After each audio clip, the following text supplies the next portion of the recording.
Atensyon mga Filipino senior citizens, Universal Social Pension, ano na nga ba ang status? Ano na nga ba ang nangyari ngayon sa Senado? Latest update, ihahatid natin dito sa video na ito. Hold up.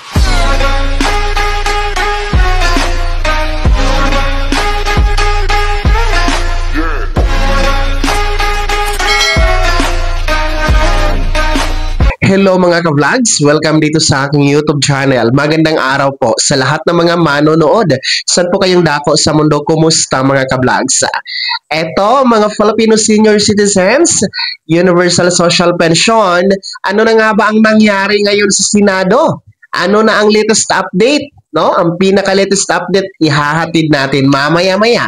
Pero bago ang lahat, kung bago ka pa lang dito sa aking YouTube channel, o di kaya hindi ka pa nakasubscribe, click nyo muna ang ating subscribe button na nasa baba. Huwag nyo kalimutan na pindutin ang notification bell. Ilagay nyo po sa all para naman updated ka sa lahat ng mga videos na aking i-upload.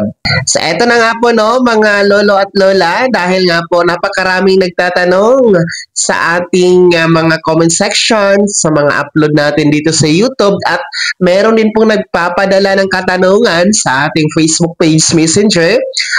Tinatanong po kung ano na ba ang nangyari, batas na ba itong Universal Social Pension, dahil nga po marami ang hindi pa kasama dito sa social pension, na tanging mga indigent lamang ang kasama o kasali. Well, in fact, no, sa mga latest upload ko regarding the payout schedule ng social pension for indigent, marami ang nagko-komento na sana lahat na lang, no? Sana hindi na pipiliin. Sana wala ng indigent, pare-pareho na ang labanan, may pensyon o wala. So, ayun ang kanilang hinaing, no? Dahil lahat naman po may pangangailangan. Kaya nga po, natanong ng ilan nating mga lolo at lola kung ano na ang status sa Universal Social Pension, dahil ito po ang magiging daan at susi para po wala nang pipiliin, wala nang maiiwan, lahat po kasama na makakatanggap ng 1,000 piso na pensyon mula sa gobyerno sa pamamagitan po sa pagsasabatas dito sa Universal Social Pension. So sa ngayon, pinaka-latest update, ano nga ba ang nangyari na? No? Kasi alam natin nasa Senado na itong Universal Social Pension Bill. O nasa lahat, bill pa lamang po siya. Panukala pa lamang, hindi pa siya batas, at sa kasalukuyan ay nasa Senado na ito, no? And kung niyo pong natatandaan ay isa nga po ito sa naabutan ng pagsasara ng sesyon ng Senado last February 5 dahil nga po sa national election, no? And ngayon nga po na nagbalik na ang Senado last June 3, abay isa ito sa mga panukalang nakabinbin na kanilang binibigyan ng prioridad. Kaya lang papasok na po ang 20th Congress. Hanggang June 30 na lamang po ang ating kasalukuyang mga senador, at uupo na yung mga bagong uupo sa 20th Congress, no? So, starting June 30. Kaya, ang latest update niya ay titingnan natin ngayong 20th Congress kung sino po ang hahawak sa committee nitong Universal Social Pension Bill. Kasi sa kasalukuyan, hawak ito ng komitiba ni Senator Amy Marcos. And sa mga hindi nakakaalam, 8 buwan itong nakabinbin sa kanyang lamesa at hindi nagalaw. Kaya nga po, sana maigalaw na sa pagbabalik ng kanilang sesyon o bagong komposisyon ng Senado ngayong 20th Congress.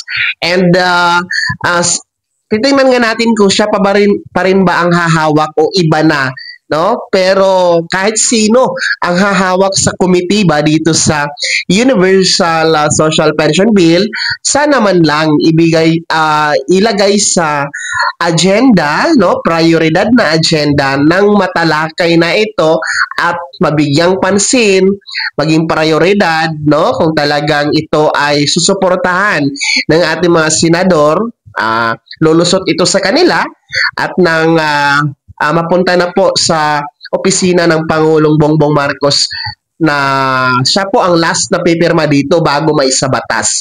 So sana maging prioridad ito dahil alam naman natin nakaambang ang o nakabinbin ang impeachment trial para sa ating Vice Presidente na si Sara Duterte, no? Sana hindi ito less priority, no? Bagkus magiging prioridad kasi lahat ng mga senior citizen makikinabang dito kung magiging batas, 1,000 piso na pensyon mula sa gobyerno bawat buwan.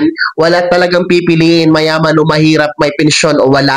Kaya naman po sa mga hindi kasama sa social pension ngayon, kapit lang, may pag-asa pa, no? Kasi malakas naman talaga ang ating paniniwala na papabor po sa inyo itong panukalang Universal Social Pension na magiging batas nang sa ganon lahat po ng mga seniors ay makakatanggap ng pensyon pantustos sa inyong mga pangangailangan. So yan po ang pinaka-latest update dito sa Universal Social Pension Bill. Panukala pa lamang po siya, nasa Senado at inaasahan nga natin na magiging prioridad ito sa mga bagong halal na senators, bagong komposisyon, no, starting June 30, 2025, mga ka-vlogs.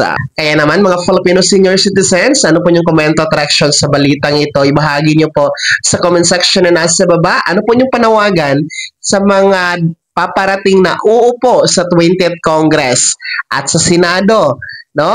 Lahat ng yan i-komento nyo sa comment section na nasa baba. Pakilakip ng buong pangalan at kung taga saan kayo. Bago ako magtapos sa video na to, kung gusto nyo pong sumuporta sa aking YouTube channel, maaari nyo pong i-click ang ating super thanks button na nasa baba.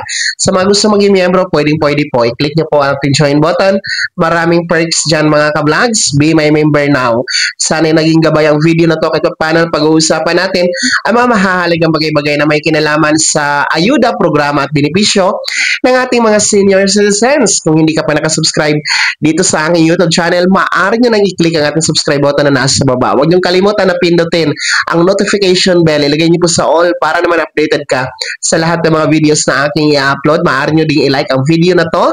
At kung meron ka pang mga katanungan, maaari nyo i-komento sa comment section na nasa baba. Paki-follow na din po ang aking official Facebook page na nasa screen nyo. Muli po, ako si Daniel Timpawan na nagsasabing dito sa aking YouTube channel, Pawang Katotohanan at lahat totoo lamang.